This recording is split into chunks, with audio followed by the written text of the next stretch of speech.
GoodTakes podcast. Welcome, everyone. Excited and a little bittersweet to finish off Lord of the Rings with the last 4 chapters of Return of the King. Yeah, the road has come to an end, as all great journeys must. That's exactly it. And no, this is not the end. True. That's true. Anyway, The story goes on.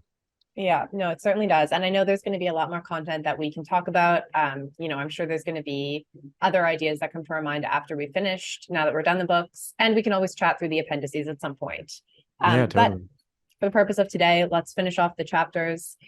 So we are officially diving into the final 4 chapters of Return of the King. So starting off with many partings. And I think we might end up referencing the chapter previous to this one a few times because they kind of blend really seamlessly together. Yeah, they do. Yeah.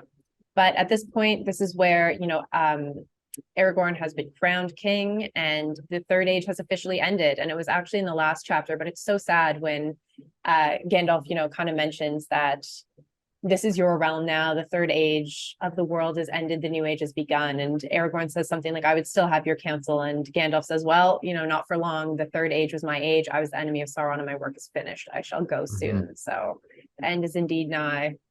Yeah, very bittersweet. And again, it makes you wonder what the others think of Gandalf and like who and what he is. At least like the hobbits and maybe even the dwarves. I suppose Aragorn has a good understanding at this point. But yeah. Yep. The others really just see him as this like otherworldly, savior essentially. And it's funny because they don't even really seem to question it. I guess they've just grown up or known Gandalf for so long that there's not, they know where he's going, essentially, that he's going to be going to the Grey Havens or going on. But it's interesting that no one really questions it. They're just like, oh, well, we had our fun. No, and I guess like the men of this time, essentially in a way they've already been living in the fourth age, like the age of men, because so many of like the Gondorians and Rohirrim, they're loosely aware of like say Galadriel, but they've never seen or wandered there. Like the elves maybe as like we see elves today in a sense, like something only in myth. And so maybe there's like hints in like the woods, like mysterious things, but I guess they don't need to consider it because it's already gone for them. No, it's an interesting point that you're right. In any civilization, like when one age ends and another begins, it's not like, oh, on this day, even if historically we write it as such. So this has been coming for so long that the elves have already kind of passed out of the world of understanding for men, and for many other Exactly. creatures too. And you really see that when they get back to the Shire in a couple of chapters, just how all these changes haven't truly impacted these people too much. But obviously, the Shire people have had their own issues to deal with, which we'll get into. But before that, with many partings, I don't think there's too much. It's a bittersweet chapter. It is interesting that this is where Arwen confirms that she's not going to go to the Grey Havens. Like Luthien, she's going to stay with her human and stay immortal. What I really liked in the movies that isn't in the books at all is they just fleshed out the Arwen character more, which we've talked about in previous podcasts. But I really liked in the movies that she was committed to going to the Grey Havens, and on her way, she has that vision. And we know that Elrond has the ability to see into the future. And so it's cool that he's passed this down to his daughter to some degree. And she has that vision of her son, and she turns around and rides back to Rivendell. And I really like that. Oh, it's so Yeah, no, it beautiful. is great. I think it was very wise for the movies to flesh her character out. Because like even though Arwen clearly has great love for Aragorn, it's still like a massive decision because I believe it's even mentioned in these chapters, like they will never, Arwen and Elrond will never be reunited again. Like even when Arwen like fades in Middle Earth long after Aragorn dies, she's never going to go to the immortal realms. Yeah. No, it's really sad. And they do have a private parting, her and Elrond. And in the movies, that makes me so sad too, when he asks her, do I not also have your love? And it is really bitter. Like she's giving up absolutely everything she knows and all of her family to be with Aragorn. So it's a deep love that kind of deserved to be more fleshed out like it was in the movies, because how else do you make a decision like that? Yeah, exactly. No. So yeah, 'cause it goes down, it does go down a bit differently. And it seems like I don't know if it's just symbolic, but how Arwen gives her place to Frodo on the ship to Valinor. Yeah. But it seems like it's like my space. So I don't know if this is just like her bunker, her little boarding room. But Limited seating. yeah, exactly. You got to check in early. But yeah, so that also says quite a lot about her character. I think that she's not just staying; she knows full well the effects that the wars had. So I agree. I wish that she was a little more fleshed out in the books, um, but the movies picked that up. And in the movies, they don't mention that either, that Arwen gives up her spot to Frodo. I mean, she was giving it up anyway, but gives Frodo her spot. I think it's just kind of implied like the elves found a place for him, or they don't even go into the detail because the end of that movie is like 4 different endings. So I'm sure they just had to make You some mean in the serious movies? edits. Yeah, sorry, in the Yeah, movies, yeah, yeah. they don't clarify that Arwen has given her space, her spot to the No, Grey no, they Havens to don't. Frodo. But I No, like and they that. like I think yeah. it's really cool. No, me too, me too. Because it kind of adds more weight to it. It's not like anyone can hop on. It's not like then and there Pippin or Mary could plead to go and be like, okay, we'll allow it. It gives it a little more weight. The fact that this is very special. I mean, Bilbo gets a spot too, but he's Bilbo, so fair enough. Yeah, the OG, he of course is granted that. Anyway, so then when we actually get to the Grey Havens, that's obviously a very sad official ending, but it is nice to have that kind of moment where Arwen's decision has been made. She gets to say her goodbyes. Um, and it's funny because Gimli and Éomer have this kind of banter back and forth about who's more beautiful, Galadriel and Arwen. And can't remember exactly what Gimli's quote is. I think I have it, but he says, "You're excused. You've chosen the evening, but my love is given to the morning." And it's such a cool way to Yeah, describe the that two is of a great them. one. And it's right before it's a very funny interaction where he's like, should I get my axe? And then yeah, and then I will go for my axe when he doesn't get the answer that he wants. Um yeah, that whole little interaction was great. Just like the little, it's not a dinner scene, um, but it's shortly after the wedding or at the wedding feast, right? Yeah, exactly. It's some sort of celebration. I think it is like the wedding feast, and that's where they have Mhm. that little back and forth. But Éomer chooses his words carefully enough to redeem himself from getting hewn apart by Gimli. I gotta go with Amir though.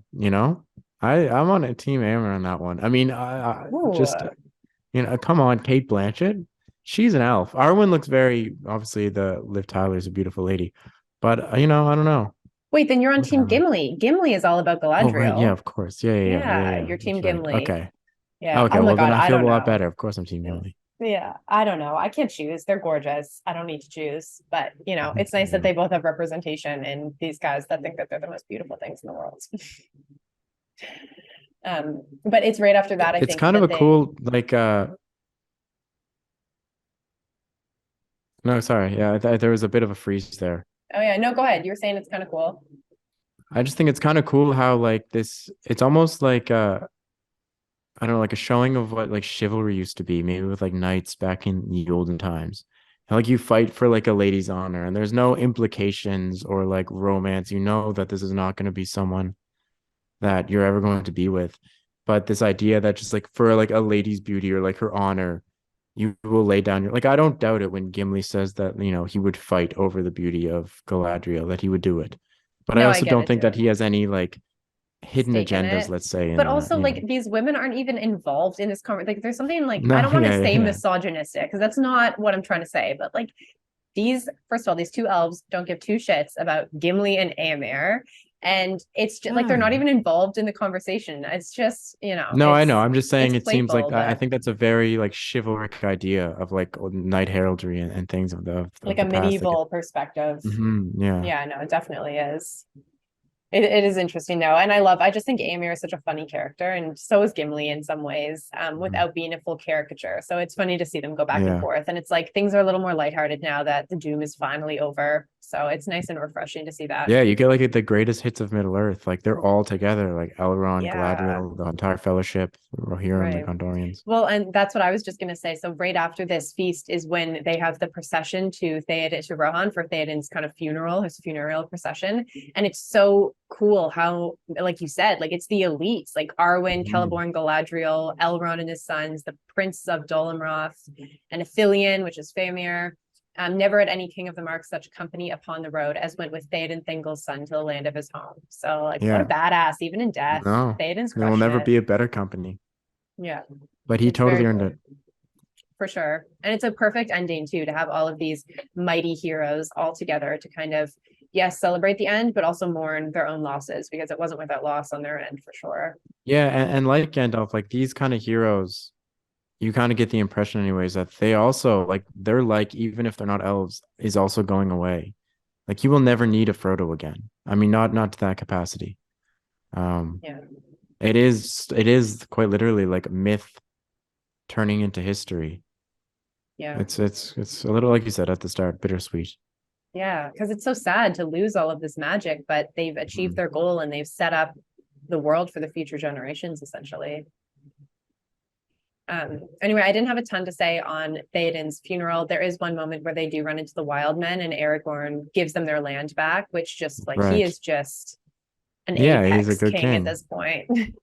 No, It's been like three agreed. days. Yeah, and that's like a recurring theme almost both at like Helm's Deep and then also I think with some of the Haradrim at the Black Gate. But it's just like orcs not really shown mercy. But when it's men, there's always that kind of like there's a lot of these characters make a lot of allowances or they have a lot of mercy. And I think that it's a point that Tolkien's trying to make because you'd be totally justified in being like, and they slaughtered them all, maybe not in this moment, but certainly at the Battle of the Hornburg and whatnot. Yeah. Um, Yeah, no, not in this moment, but for sure at the battle. I see what you're saying. But it comes back to that, like not pity, but um that, Mercy. yeah, mercy. Exactly. Yeah. And Yeah, and Aragorn Aragorn shows as like that. the king is just has to be the embodiment of these virtues. Yeah. But also something that happens at Theoden's funeral is Mary gets the horn, right? Is that where that happens? Yeah, that's right. I think you are right. Yeah, and he's he's always welcome, but is it Aragorn who to Pippin says that he doesn't release him from his service, kind of? Yeah. He's like, you could be called back at any time. You're not going anywhere. Yeah, so you get your first two little hints that these hobbits, their adventures are not entirely done. Right. And it's in the appendices, so I'm totally cheating with this, but I'm pretty sure, 99% sure in the appendices, Merry and Pippin are buried beside Aragorn. That's Oh my right. Yeah. God. Again, It's just well so earned. beautiful. Yeah, absolutely. I mean, they've earned their place, and you really see when they go back to the Shire that they're like the celebrities essentially among the hobbits in terms of the glory that was achieved here, even Mhm. though arguably it should be Frodo. It's not really how it goes down. But no, they definitely are in their element here now that they've gone through the battle and kind of fought through it all. Exactly. So Um, then do they get to Isengard after? yes, Um, exactly. They go to Isengard, and then I think it's right after Isengard that they officially part because Legolas and yeah. Gimli go on their journey where they've promised to go through Fangorn Forest and the Glittering Caves to kind of see what each of them truly values. But before they actually part, they do get to Isengard and they find out that Treebeard has made it into a full orchard. Like he is Yeah. amazing. I would love to see Yeah, that he is. orchard. The last great gardener, aside from Sam Gamgee. Yeah, of course. No, and it was good that he got like a final appearance because he's not really in the third one at all, aside from this, but he's such a Yeah. huge part of the Two Towers. So I think it was a good send off. He gets to reunite with the little hobbits again. But again, you get the sense that this too is coming to an end. Like Treebeard also is not long for the world in some respects. He totally like that. It's just the end of all magic, which is so sad. And Gandalf has this line, the new age begins.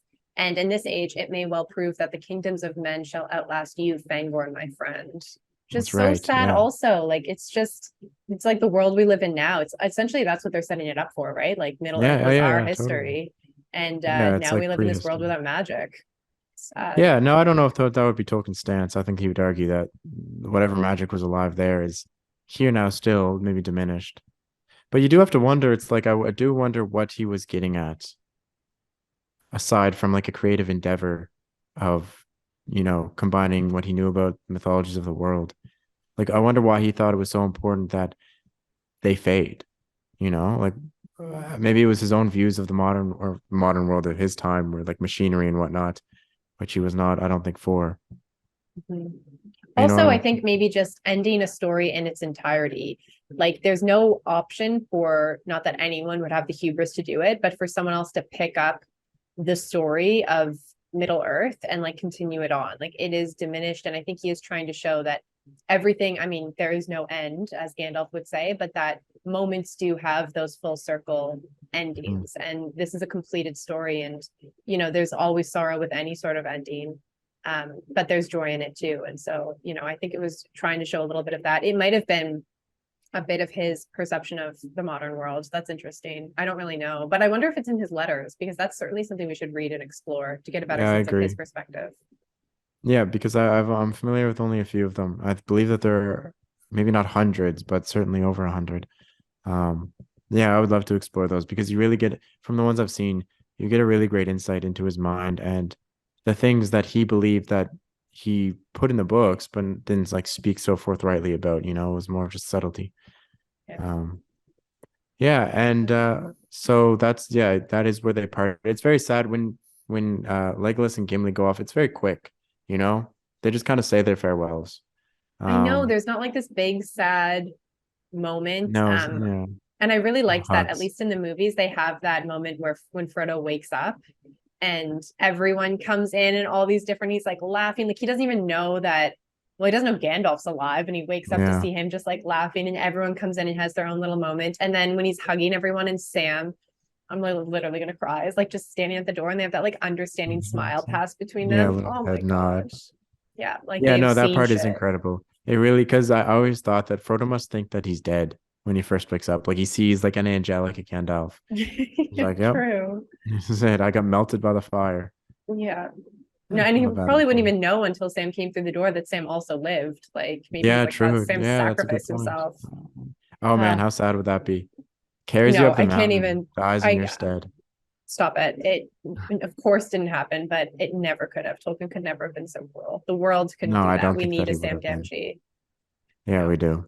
And then but so yeah, then Aragorn leaves as well at the end. I don't know if anything else really happens. I know they continue on westward, but I yeah. think So Aragorn Aragorn leaves them. does. He leaves them also. Yeah, he like goes back to his land. I think that's when he says that line to Pippin of, or it might have been a little earlier, but either way, it's known Yeah, that I like think you're Pippin right. could come back at any point. Merry is still a knight of Rohan too, or squire or whatever it is. So they both know that this isn't the last time they're going to see each other.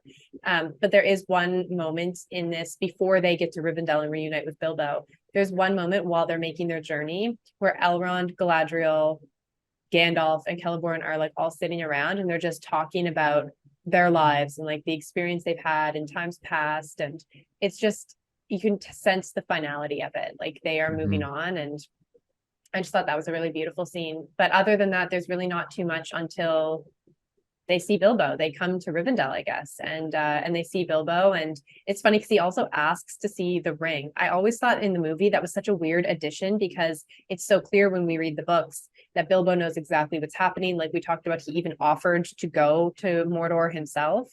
But I Hmm. guess this shows that, in even just a short year, he's aged so much without the ring. And he's like, what's become of my ring, Frodo? And it's Yeah. kind of a sweet little moment. I think I Frodo says the same think, things like, I'm afraid I lost it. yeah, that's exactly it. Yeah, Um, well, Bilbo's got a bit of the dementia. yeah, and But Bilbo does yeah, correct himself. He says, "Oh, like how silly of me. That's what you went for, wasn't it?" I'm like afraid my that's mind right. isn't Okay, as it yeah, yeah, used to yeah. be. But he's Um, old. I mean, he's about to beat the old Took. What is it, 130? Something like that. Yeah, I think that's what the old Yeah, Duke is, that's and a he long time to surpasses live.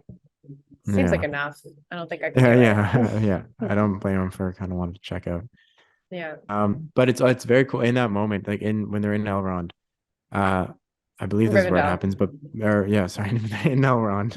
Um, um, not that kind of loader. But Bilbo gives Frodo like his book of There and Back Again, essentially the Red Book. And I believe it's in the preface of the Lord of the Rings or like the acknowledgments or whatever. But that is the whole volume is supposed to be called. Someone can correct me on this if I'm wrong. The Red Book of Westmarch, which is essentially, I believe, Bilbo's writings of Elvish history, which is the Silmarillion, Yeah. the Hobbit, and then what Frodo would add as the Lord of the Rings. Yeah, that's right. Um, so I love this idea because we spoke about just like the history, how we're passing into the Age of Men.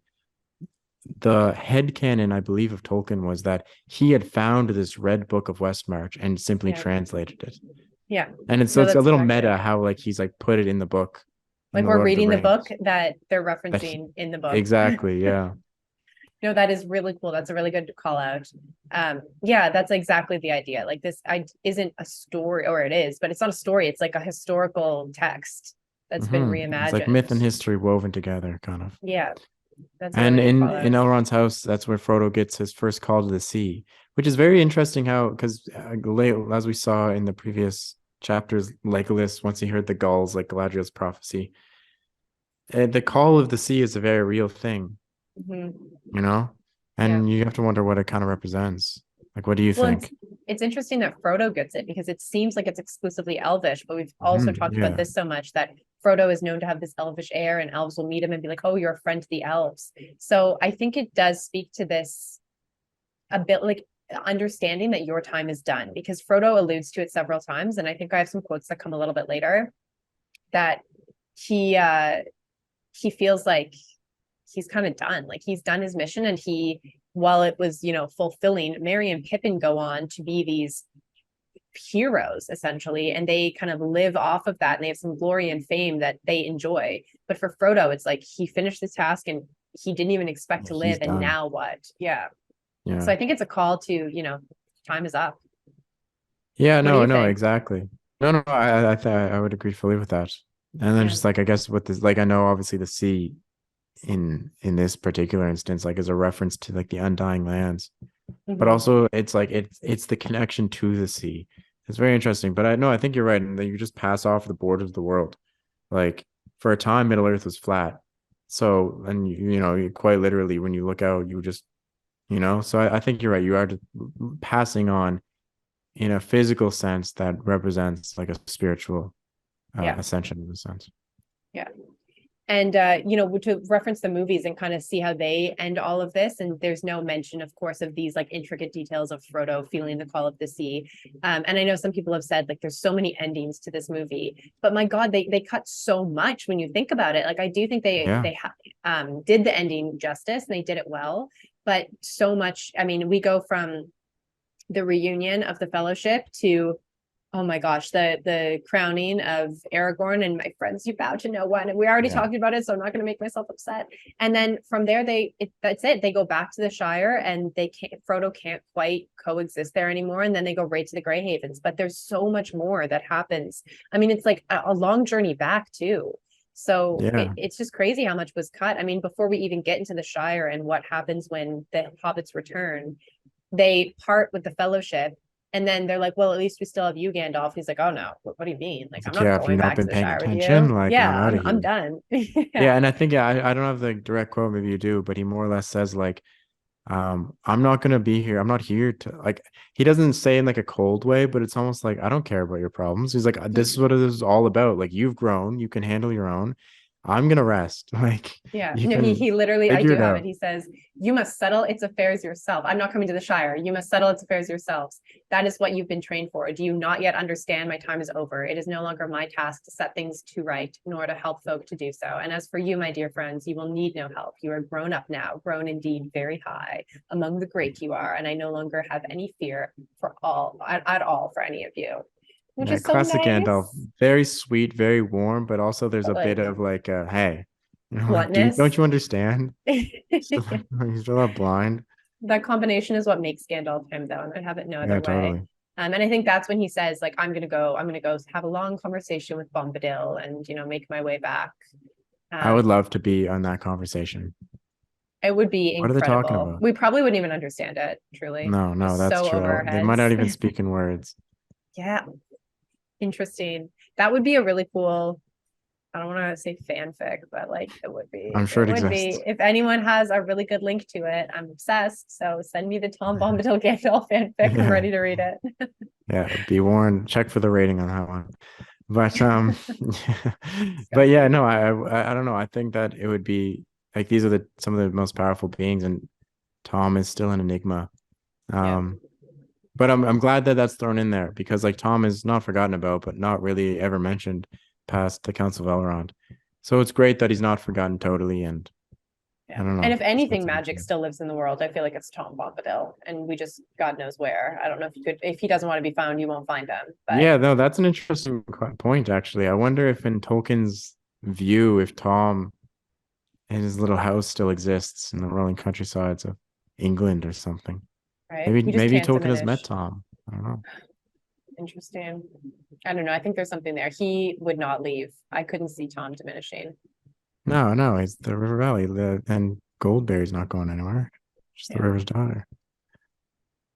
But yeah, I mean, not much else to say, honestly, before they get to the Shire. They do stop at Bree, and it's kind of funny to have that conversation with Butterbur where they're like, wow, this life is so simple and nothing's changed. And they have to tell Butterbur that Strider is actually the king in Gondor, and he's like Yeah. so thrown off by this news. So that's just like nice and lighthearted. And that's also where Sam reunites with Bill the Pony, which I love. He went Yeah. back to Bree and is in the stables.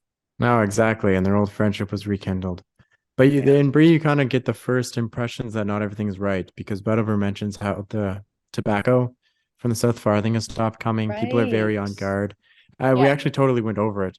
But before they even get to Rivendell, they come across Saruman and Grima. Yes, you're right. We totally forgot about that. Yes, they're right. So they're on their way, and Gandalf's like, "Is that you, Saruman?" And he's like hobbling along as this old man. A And beggar. doesn't Mary offer him some tobacco?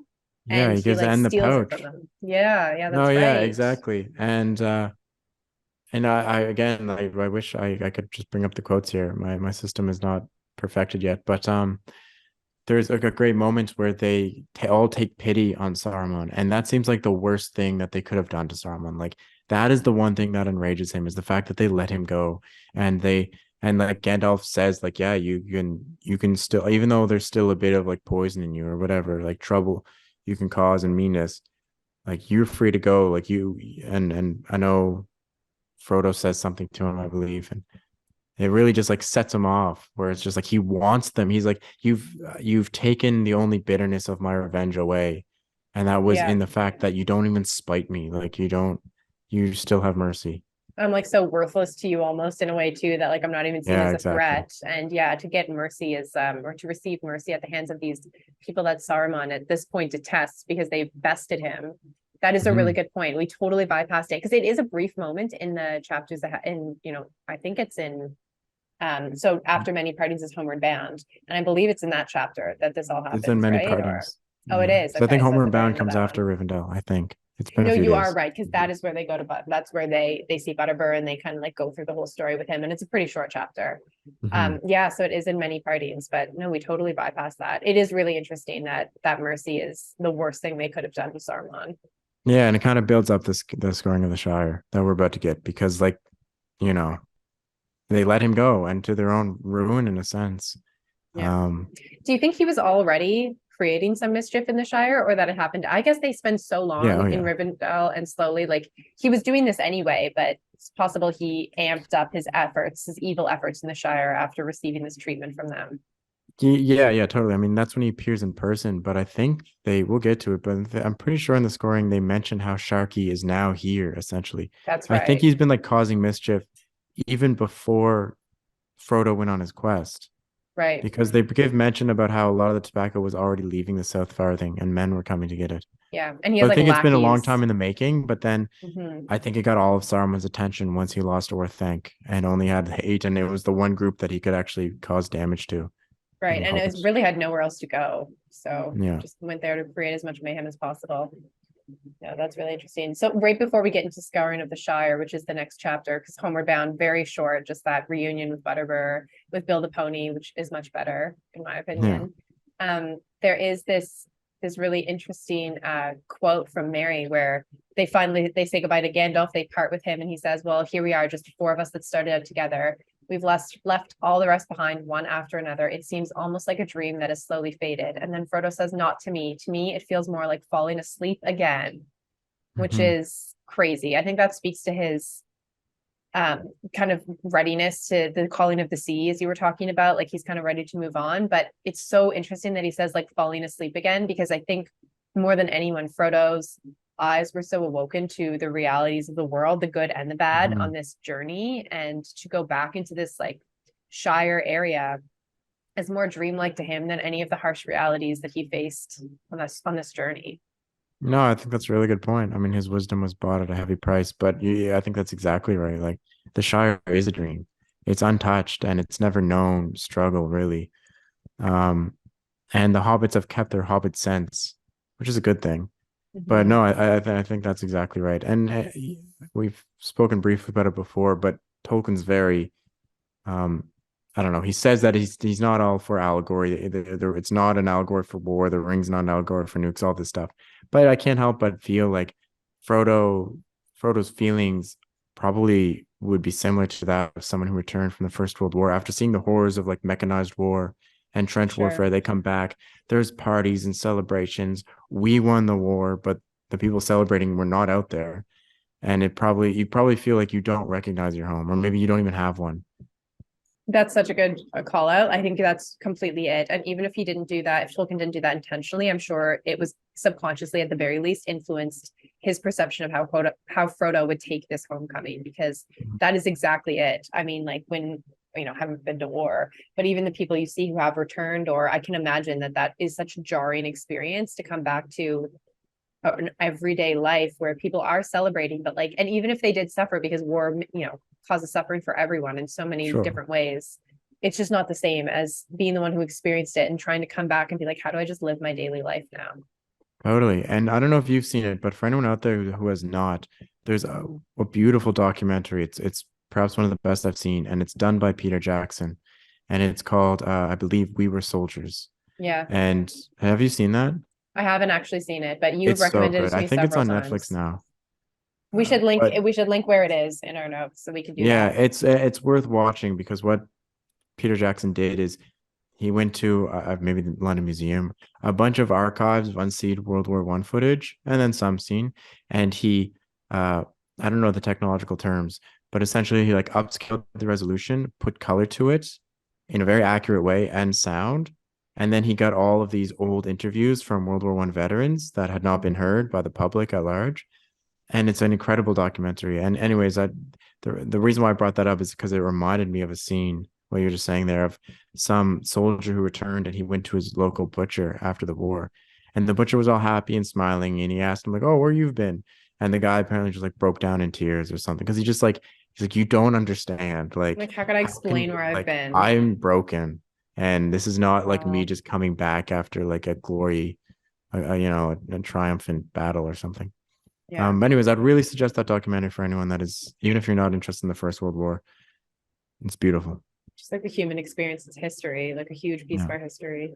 That's really interesting. Yeah, let's link to where you can watch it. I definitely need to watch it. So if it's on Netflix, Yeah. it's easy enough. But yeah, it's like an insane concept that I don't think you can wrap your head around unless you live it. And if you do live it, you wish you couldn't wrap your head around it. Kind of like Yeah, Frodo's, like exactly. the price of Frodo's wisdom. So then Well, they get to the burst bubble of all their hopes and dreams with the Shire. yeah, they get to the Shire and there's this big gate and it's locked and they didn't expect any of this. And the hobbits that are stopping them from coming through are their own friends and kin in a lot of ways, but they're clearly just terrified. And again, I think this also speaks to, a ruthless leader ruling by fear. So many of these people that are adhering to the rules that Sharky, aka we find out later Saruman, have set down, are just terrified hobbits that don't really see any solution or alternative other than following these rules. Mhm. And so they're trying not to open the gate, but Sam and Frodo and Merry and Pippin have seen so much at this point. They're like, okay, we are not dealing with this shit. Let us in. We're going to bed and we'll deal with this the next day. Yeah, their boldness has greatly increased. I don't think any one of them, maybe Frodo, would have put up such a fight or been so like authoritative. Yeah. Where it's like I'm beyond you. No, totally. And it's funny because it's actually Frodo who's not doing that as much, because I think he's Mhm. just like completely reached his capacity at this point. Like he's done what he needed to do. We'll get into it a little later, but he doesn't raise any weapons, like he doesn't Yeah, act because they all violently. draw their It's swords there. Maybe that's later when they fight, and Frodo just doesn't. Yeah, that's right. And it's Merry and Pippin really leading the charge in that sense. But yeah, I mean, like you said, they've really grown bold and confident. Um, and I mean, there's not too much at that initial point, but as they continue their journey through the Shire to get to Hobbiton and back to Bag End and all those areas, they are stopped by those sheriffs and who are like, we're taking you in. And Mary's like, you can walk with us if you'd like, but like Yeah, I we're on love that part. horses and we're just gonna keep going. It's so funny. And the way Yeah, and they're then they like, want to take the rest and like sleep, and they're like, "Hey, like we'll meet you yeah. there. Like, don't worry about it." Yeah, and they just keep riding on, and all the sheriffs are like stopping and so frustrated. Just That is so funny. emasculated.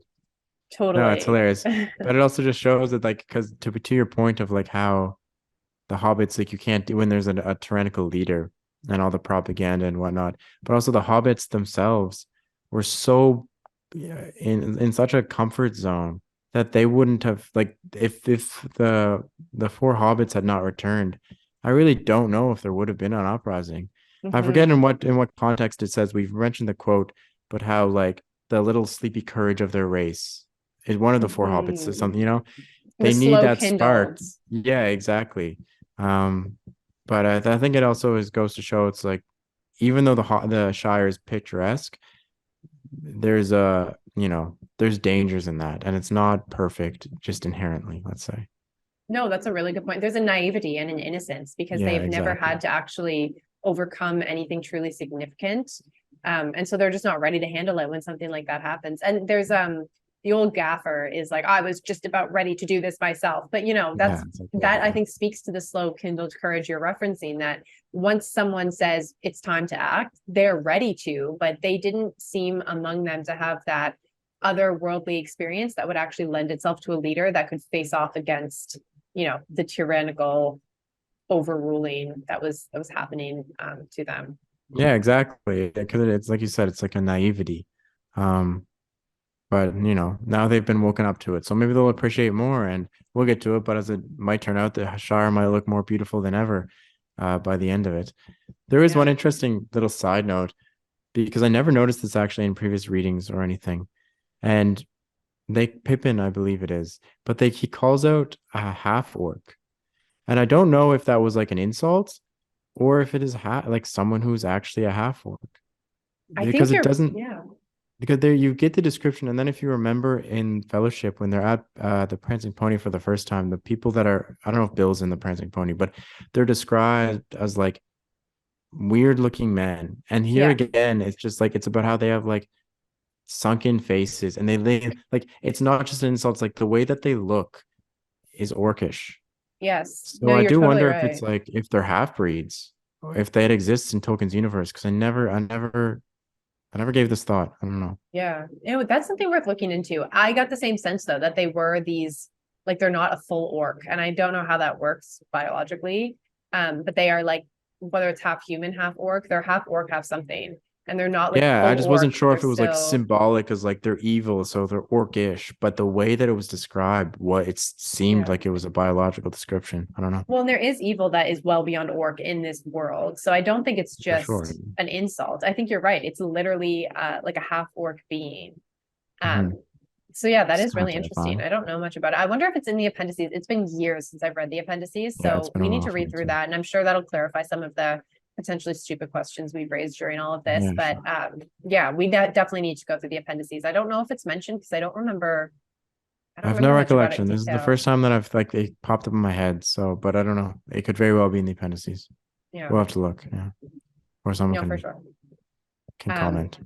yeah, definitely always right our wrongs or give us some more context. We're totally open to it. But there's a bunch of, like, there are humans and men that are leading things in the Shire too. And there's hobbits too, like Lotho, they keep Mhm. saying has been put in this high station, but he never comes out of his home. And we find out what happened to him later. Um, but there's like this whole group of evil doers that Saruman Sharky has kind of amassed and installed as leaders Yeah, in exactly. the Shire. A But it's funny great a that, great method to make them not trust you, but to listen. When it's other oh, hobbits, totally. it's like It's so capos in true. like a camp. Yeah, Um, no, seriously. Like, he's taken a yeah. very strategic approach. So that definitely speaks to the poison that's still in But, Saruman. but going back to Frodo's mercy, just on Lotho, yeah, again, I think that they said they either want to kill him or they jest about it. And Frodo again is like Adam, and he's like, no one, there's no hobbit killing. Whatever Yeah. happens here, you're not killing Lotho, no matter the evil that he's done, and there's no killing hobbit by another hobbit. It's not And he allowed. says it's never happened. No hobbit has ever killed Yeah, another on purpose in the Shire. And it's not to begin now. Nobody's that's to be killed at crazy. all if we could help it. They Yeah. don't And have like Frodo's, psychopaths or anything. It's great. what a beauty, speaks to the dreamlike world. Like, what a beautiful Yeah, place. Would love to live in the Shire. But, like we said, I guess it comes with this innocence. That means you can't even face off against evil when it's right in front of you because you're just like, what is this? It's so yeah. unfamiliar to us beautiful people. But that's exactly what he says. And then Merry is rallying the hobbits, and he uses his horn. So that horn that Yeah, you very mentioned that cool. he's using that, and all the hobbits are kind of like coming out, rallying around him. That's when Frodo is like, we're not doing any killing on purpose, not even Lotho. And then Merry and Pippin just like divide up as captains. They're like, one of you go Yeah. this way, I'm gonna go this way. And they are actually referenced as being uncommonly tall and large and strong. And it's because they were Yeah. drinking the Ent from the Entwash. Exactly. Yeah. It's so But yeah, cool. I would love to know what like the hobbits think of like it's like how like where did they go? You know, these are giants. Hobbit And I steroids. love how it's like they're huge. They're pushing 4 feet. Yeah, no, it's so funny. Like still, up to our chests. Um, but no, it's just really funny that they're like totally in their element here and like seem to be kind of enjoying it, just a Yeah, I little think bit. so. I think I know. I think totally. And not just the glory, but just like having the purpose. And I think it even said like after the Battle of the Bywater or whatever it's called, that they're the most famous hobbits. Like after that moment, like Merry and Pippin are the quintessential hobbit hero. Yeah, that's so true. And there is one moment right before this whole fight breaks out where the old gaffer is like talking about how he's ready to go.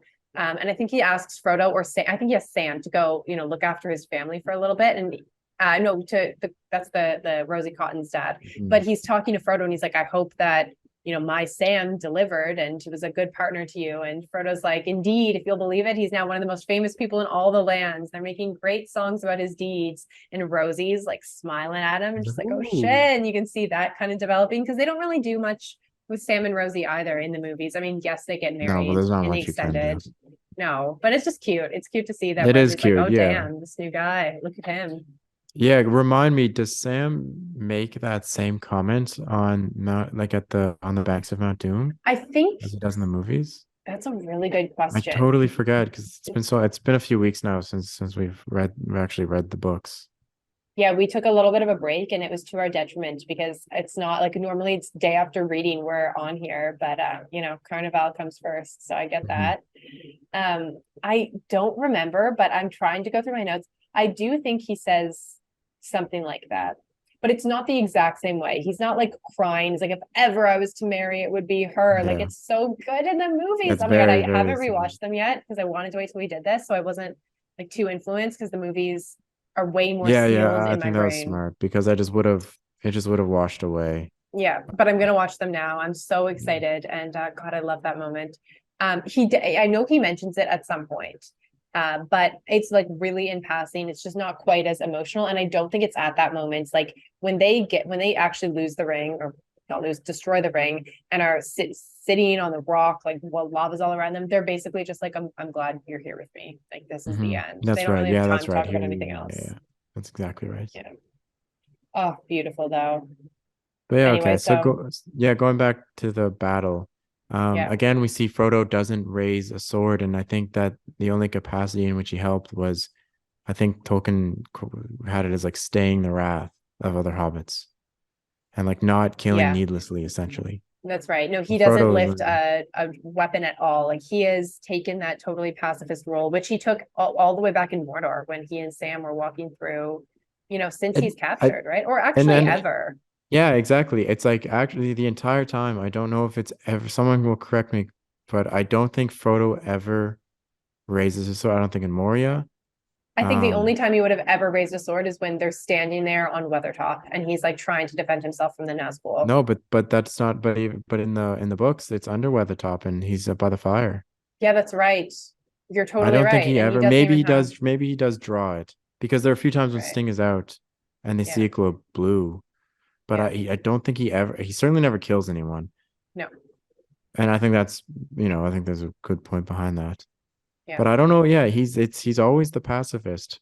Hmm. And you have to wonder if that's because he knows what he carries and like by killing with the ring would set him on a horrible path. Or if Or even without the possibly ring, that he his could role act is so this much way. larger. Like his role is beyond just petty. Not that these are necessarily petty, like these are full wars, but his role is not the warrior. He is playing a No, very no. different specific role in this entire story. And it's the, Yeah, he's the priest. deliverer of, He's the sacrifice. yes. Um, And so in that role, there's no intention for harm.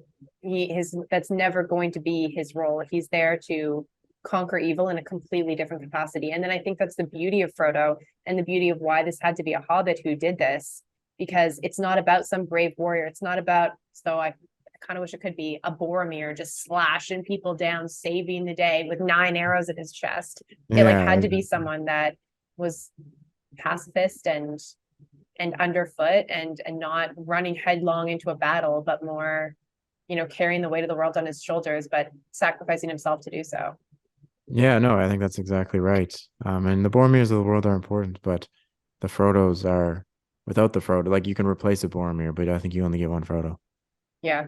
Okay, you can't replace Boromir, but I No. understand what you're saying, and it's accurate.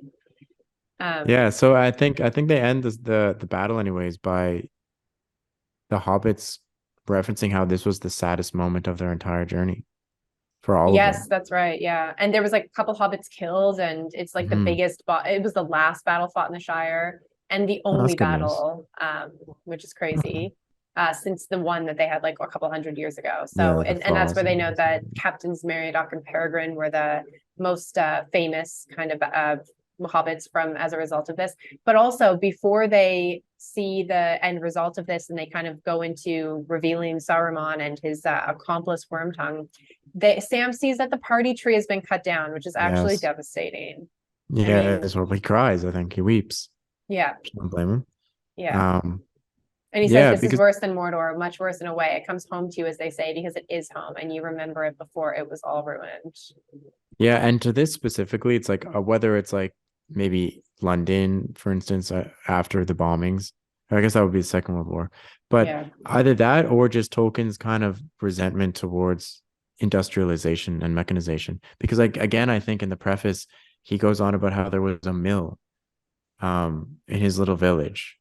And as Yeah. he grew older, it just like was replaced. And then he wasn't it wasn't until he was a teenager till he saw his first automobile.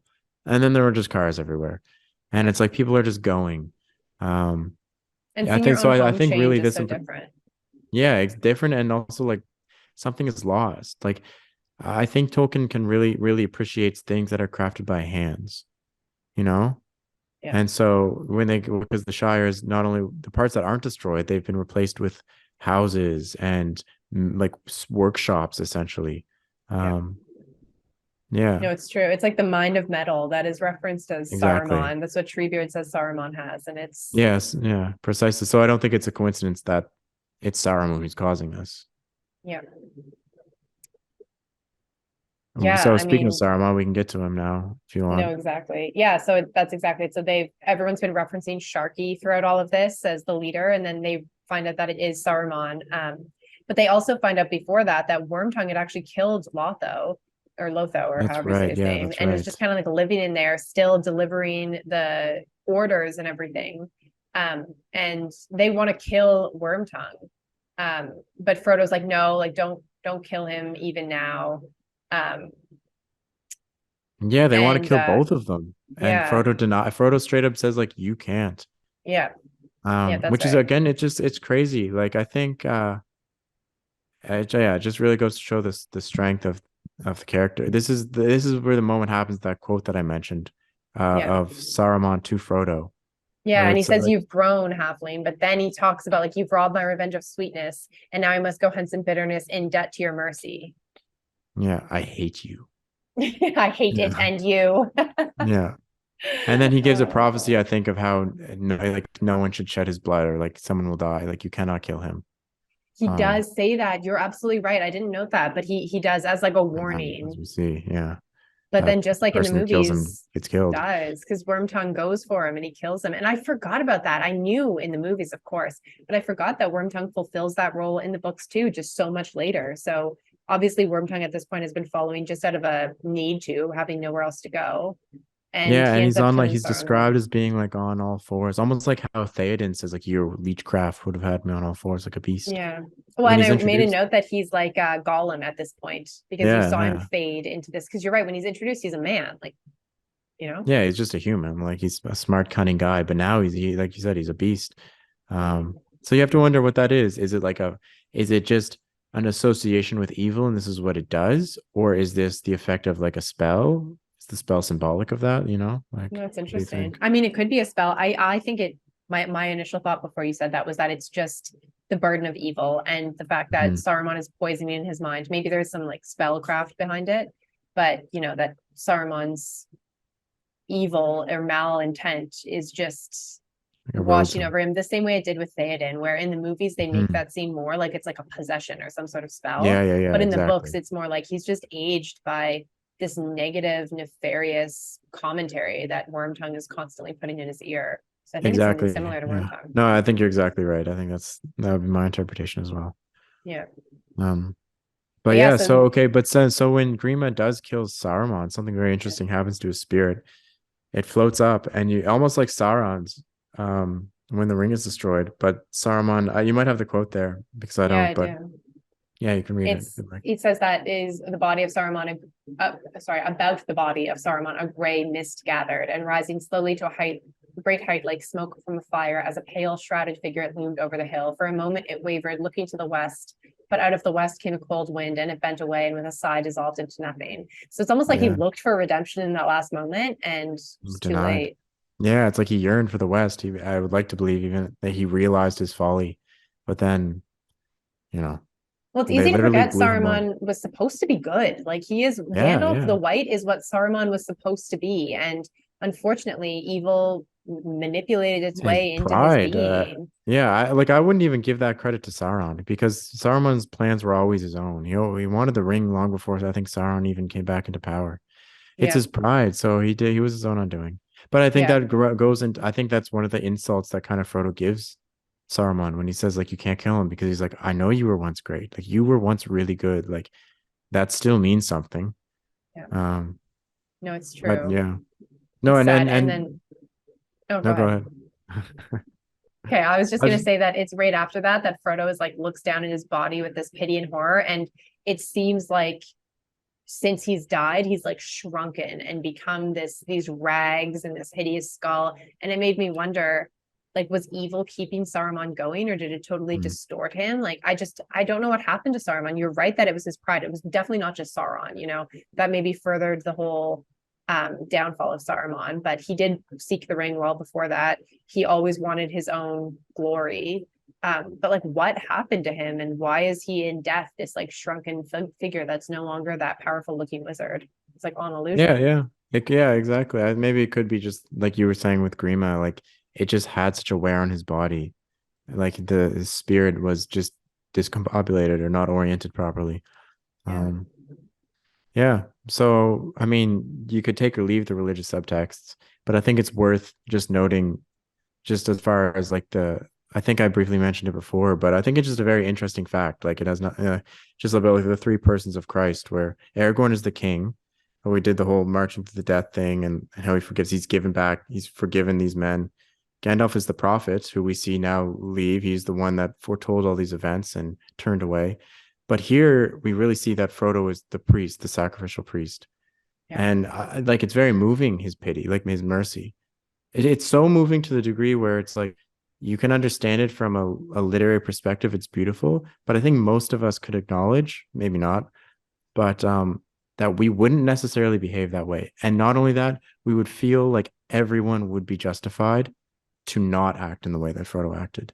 You know I what I think you're mean? totally right. Totally right. It's like a well beyond this, but like a turn the other cheek kind of thing of like constantly being that's Yeah, like a very it's mercy unending, essentially. yeah. Which And you're yeah, right. I so think a lot of people wouldn't. I mean, sometimes we like to believe we would act a certain way, but in a moment, I don't think many of us would no act chance. in the pacifist and not just pacifist, but the way that Frodo acts, which is Love, essentially. yeah, Like Frodo yes, shows Saruman love, where he's like, I and recognize your forgiveness. goodness. Go and do what you can. He's Yeah, like, I'm not, but yeah, I don't know. I just think it's like people can obviously read this for what it is, but I just think that there's a lot more depth to, I don't know, some of the themes, let's say, than just at face value. And I think that's what Tolkien is great at. Throughout the entirety of the book, we could redo all of these videos, and I think that we would say entirely different things. And I think we would notice different themes and different subtexts. And you know what I mean? It's totally. really the benefit of reading these novels. Yeah, well, many novels, but these in particular, they just lend themselves to so many different ways to interpret that, I think you can never really be wrong. Like there's so many No, no, no. different ways to contextualize the overarching story, and there's so much into it. There's so much rich content here. Like Tolkien had conscious and subconscious thoughts that influenced everything he did. And I think you're right. We could reread and redo all of these, and we'd have different ideas that would come up, or more, more conversations that we wanted to raise. And it just really speaks to the power of these stories, because they are literally never ending. Every time you read them, you discover something new. Exactly. It's really just beautiful. And you can really, regardless of your life experience, and this is written by a British man where you live in the Western world. So, maybe that is a little ignorant to say, but I do think that you can take any lived experience and feel a connection to the story that he's trying to tell, because it's so much larger than one perspective. 100%. No, I think that's totally fair to say, because they deal with themes of, essentially what it is. Like in a very cliche, cheesy sense, it's just essentially a story of love. They have a love for the earth, they have a love for their fellowship, they have a love for their people, they have a love, and every character that we get the perspective of, they all have something that they're fighting for, and that so I think that's, if that isn't the human binding agent, there is none. No, that's a really, really good point, actually. So deep. Damn. Well, the Sackville Bagginses. We don't love them. That's where we draw the line. That is literally the line. But even then, at least they get some forgiveness. No, because even Lobelia is kind of redeemed, because she fights someone, or she beats someone up with her umbrella. She comes out of prison, and that's right. She beats someone. I can't remember who it is. Man, we should have reread them, but I think it's just some like lackey. Yeah. But we didn't even mention, I mean, we alluded to it because Saruman prophesized, his death would be the downfall of whomever killed him.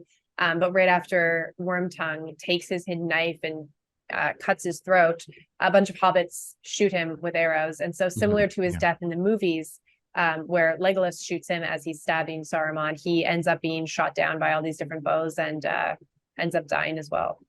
Which is a little sad, but kind of deserved. But it goes full circle, yeah. Exactly. Evil shall mar evil, or whatever. Evil will shall mar evil. I don't know. Yeah. And so that essentially brings us close to the ends of the Shire. It's like the end of the very last thing is just on Lobelia. She ends up dying the next year, and she leaves all of her remaining money to Frodo, and they just have a line, the feud was ended. So, yeah, that's right. So very, very beautiful. Yeah. And then Sam gets to use his gift from Galadriel. Yeah, that is beautiful. So he gets to plant the seeds. And they have the Malorn tree in the center now. So it's like a new party tree, essentially.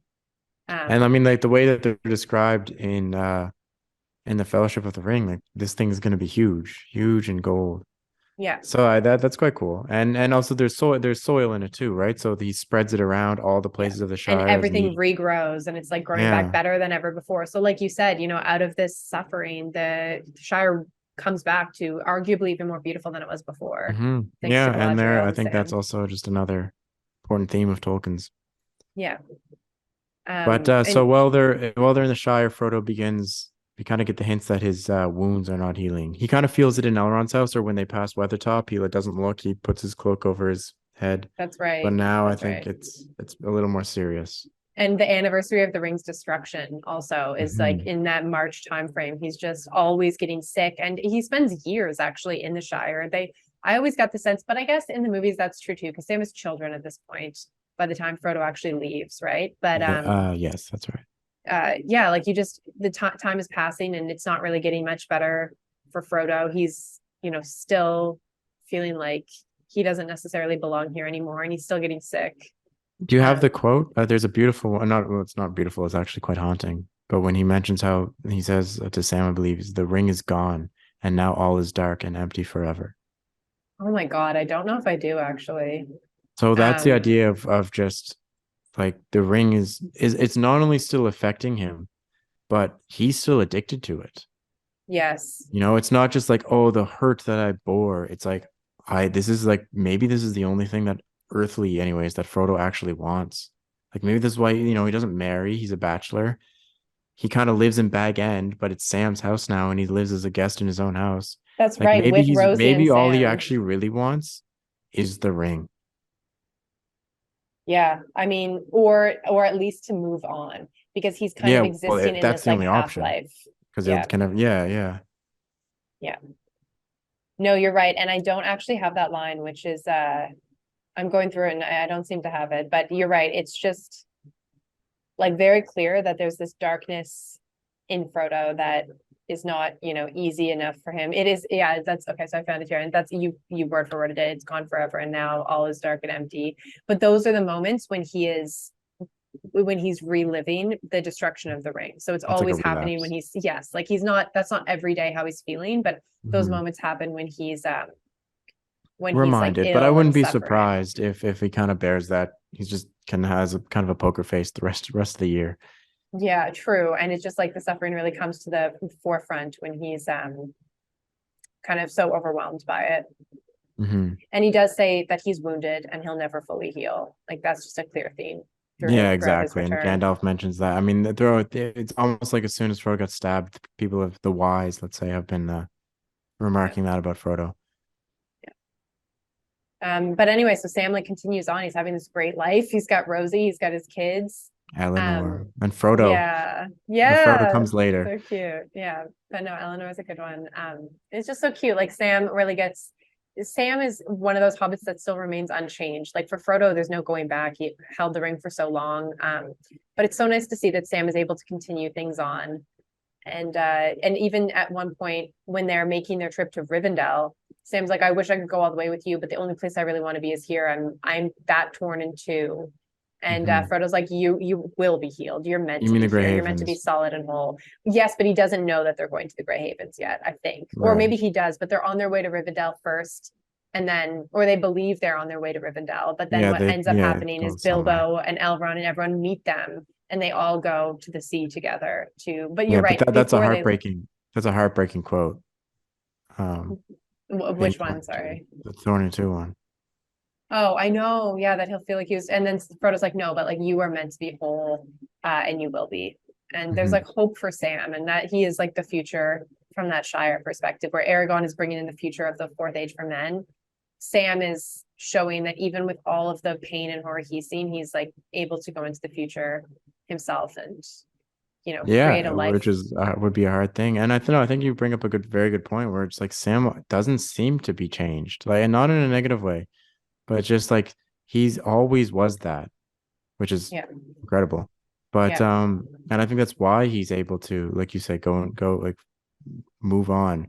But you can really sympathize with him when he says he feels like he's torn in two. I feel like we've all felt like that in some respect or another. It's very totally. sad in the movies. The little letter that Frodo gives Sam, which I think that plays at in the final scene. Hmm. Um, And I don't think yeah, you're right, because he's with a voiceover kind of in the final scene. yeah, But also in the movies, they don't know that Frodo's leaving. Oh God, that no, crushes. Like they think they're just saying goodbye to Gandalf, and then can't Gandalf's like, believe. it's Frodo. I Yeah, know, stop it. That hurts me so much. I cry every time. I even teared up here when I was reading it, and it's not as emotionally impactful. Like maybe for me personally, because without the music, but still, like it Yeah, hits no, it's like a ton of beautiful. bricks. The music just does something to your soul that like makes you Mhm. evoke such emotion, but it's so sad. And he has, I mean, they word for word, the movies just did such a good job of selecting the right Tolkien language and quotes to just go directly into the movie. But when Frodo says, I tried to save the Shire and it has been saved, but not for me. Yeah, Oh my God, it's just so painful. And the last pages are for you, and he's got the book, and oh my God, it just breaks my fucking heart. But what's really interesting and a little happier, or not happy, but at least not so devastatingly sad, is that Elrond and Galadriel and Gandalf are all together, and you find for the first time it's noted that they are the owners of the three elven rings. So, No, it we says know that Galadriel Elrond, has one, but I think you're we right. I did know don't think that. we know that Elrond had one, and I don't think, and certainly Gandalf is Yeah. not. Yeah, And I didn't know Elrond had them. Like it says that he had the Bluestone Vilya, mightiest of the three. For whatever reason, I thought Galadriel had the most powerful one, but I guess it's Elrond. yeah. Fair enough. I didn't know that either. Yeah, and then she's Um, got Ninya, which is Rod of Mithril, and then Gandalf, and then that's when it's like Gandalf's first appears here because he comes towards Frodo and they say Gandalf now wore openly on his hand the third ring, Narya the Great, and the stone upon it was red as fire. So it's like this is the first reveal that Gandalf has been a ring bearer. Like my God, there's just so much. You could have a whole book on Gandalf and like what he truly Totally. is. Yeah, yeah, absolutely. And I don't know if we've mentioned it before. I'm pretty sure we have brought it up, but just for those who don't know, and if I'm wrong, correct me. But Gandalf's ring is one of encouragement, and morale, essentially. Right.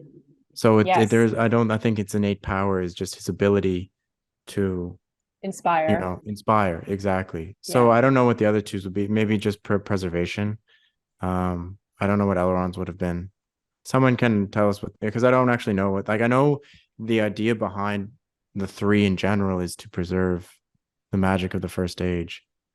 Yeah. But it goes to show it's like, especially elven magic, but I think magic in general in Tolkien's world is it's not a substitute. Like it's only should be used to kind of revitalize or enhance. Because like Yeah. Gandalf without the ring, I think that he still could have done his job. You know what I mean? Yeah. No, And absolutely. You're Sam, like absolutely it's right. like Sam uses the soil of Galadriel on the things that are already growing in the Shire. But if you have something like Right. the ring, which is only you, which is like replaces you, which just gives you power, it corrupts Hmm. you. Yeah. Um, so and but No, yeah, so it's I'm like the it's all-encompassing power of that one ring versus like understanding the limitations of the other ones, right? yeah, and exactly. And the other ones, I just it seems like they don't give you like domination or something that like you wouldn't have outside of yourself, let's say. Hmm. No, But I exactly. would love And to know what the other two rings actually I do. literally just I Googled think, it because I was like, I just need to know really quickly. And you're right. So Narya, which is Gandalf's ring, is inspires others to resist tyranny, domination, and despair. Nenya is Galadriel's ring. Um, and this one has the preservation and concealment from evil, which okay. is So that makes interesting. And sense. then Elrond's, which is Vilya, apparently the mightiest of the three. The exact powers are not specified, but it likely has the ability to heal and to preserve.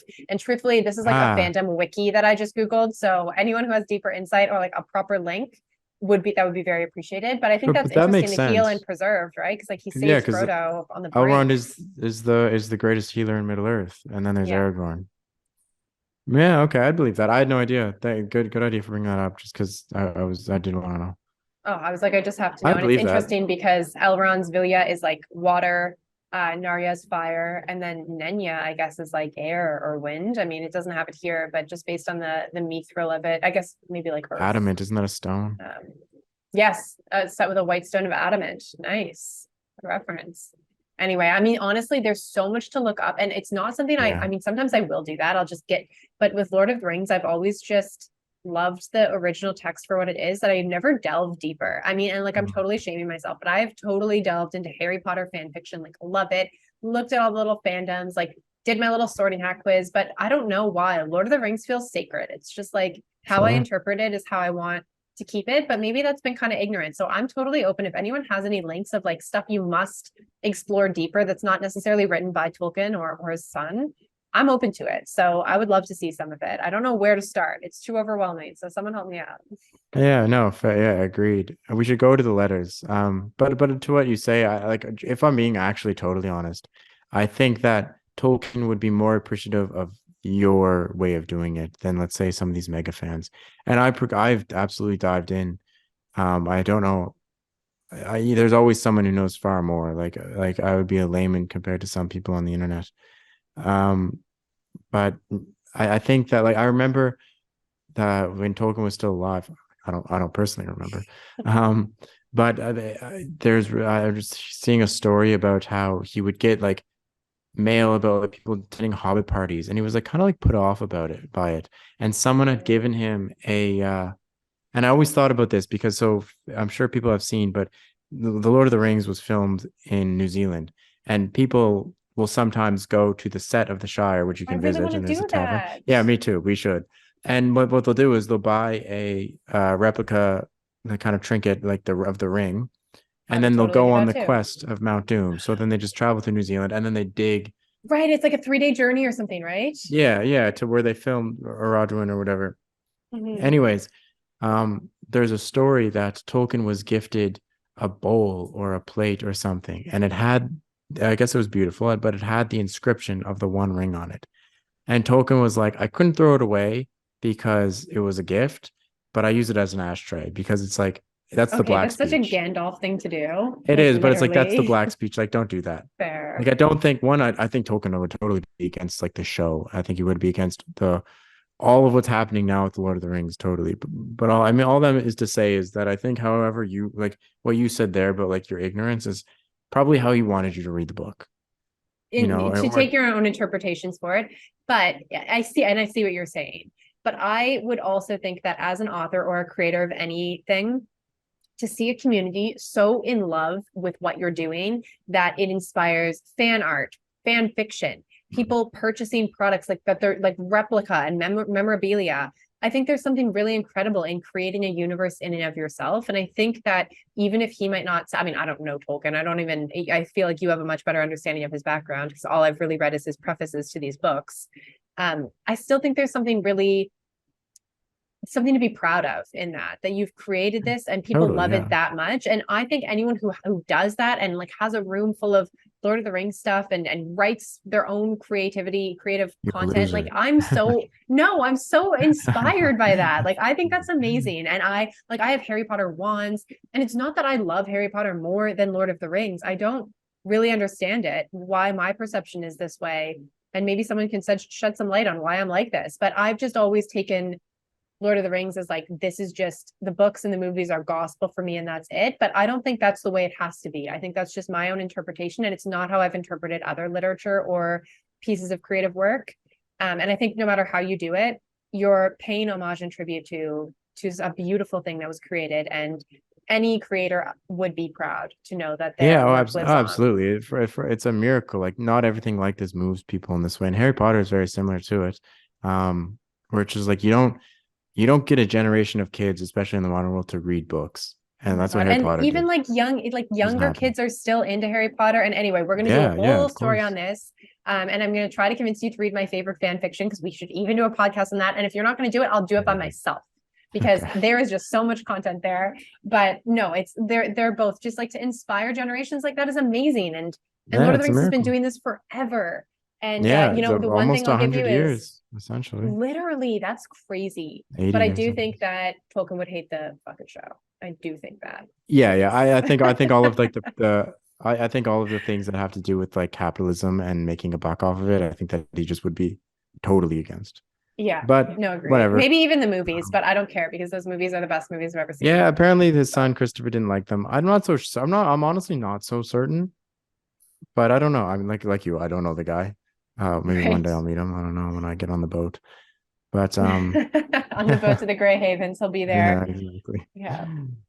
Anyway, but that, I mean, that's it. And then I just want to say, because we totally veered off there, but just when so Gandalf says, you know, at last, dear friends in the shores of the sea, comes the end of our fellowship in Middle Earth. Go in peace. I will not say, do not weep, for not all tears are evil. And he says that in the movie too. And just like, I'm always crying at this point, like literally tearing up That's now. beautiful. And then there's that moment that it's just described of how they're moving, like how the ship is going into the Grey Havens. And this is the quote that Peter Jackson pulled for Gandalf's little speech to Pippin in the third movie when they are fighting Battle of Pelennor Fields, and they're like in the last hold in Minas Tirith, and Pippin's like, I didn't think it would end this way, and Gandalf's like, and no, the journey doesn't end here. It's just such a beautiful quote, but it says here that Frodo, it's kind of Frodo's perspective of going to the Grey Havens, and it seemed to him that as in his dream in the house of Bombadil, the gray rain curtain turned all to silver glass and was rolled back, and he beheld white shores, and beneath them, beyond them, a far green country under a swift sunrise. And just like, if that's where I'm going, I'll go happily. That's it. No, you gotta have the mercy of Frodo. Yeah, no, it's truly beautiful, and I think that's a callback to the dream that he has in Tom Bombadil's house. Yeah, that's I what he think it's says. verbatim. Yeah. Yeah, as in Yeah. his Okay. dream in the house of Yes. Bombadil. But you're right, because he says those lines also appear in the first book when he has that dream. So When again, his he gets some evil dream foresight. turns to So good. from whatever powers would have sent him that, I guess Yeah. they were confident in the quest. Yeah. But it is beautiful. I love the quote that you said about Gandalf's, because I mean, again, we briefly touched on it, but how like people cry in the Lord of the Rings, like weeping, they weep openly, and it's like a thing of strength, you know. Be able to show that emotion is a strength. It's not Yeah, a it shows strength the to hide love and it. the appreciation you have for this thing.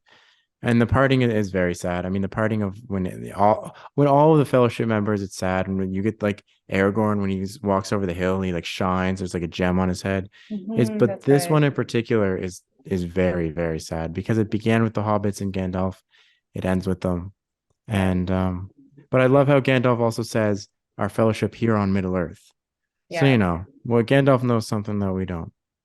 And no, this is Mm, not the end. I can't stop saying exactly. it, but no, there's no true end. And then just like in the movies when it shows Sam just kind of returning home and then the door closes and like, oh, Oh, I'm beautiful back. imagery, 10 out of 10. Exactly. Well, I'm back. Oh I'm my God, back. just an incredible, probably the best ending to any book I've ever read in my life. I agree. And I've read a I lot of think books. yeah, I know that's true. You're a bookworm. Um, no, and so like you mentioned like how people joke about the films having too many endings. I don't agree. Like I know where it comes from, but I think the ending of these books, like I agree, like it's incredible, and I don't think that it's unnecessary. I think the scoring of the Shire is like a very important part of the novel. Yeah. Um, and so I don't think it's too. I mean, we had this conversation before. I don't think the book is too long. I agree with Tolkien. I think it's too short. I think that some moments are actually rushed in a sense.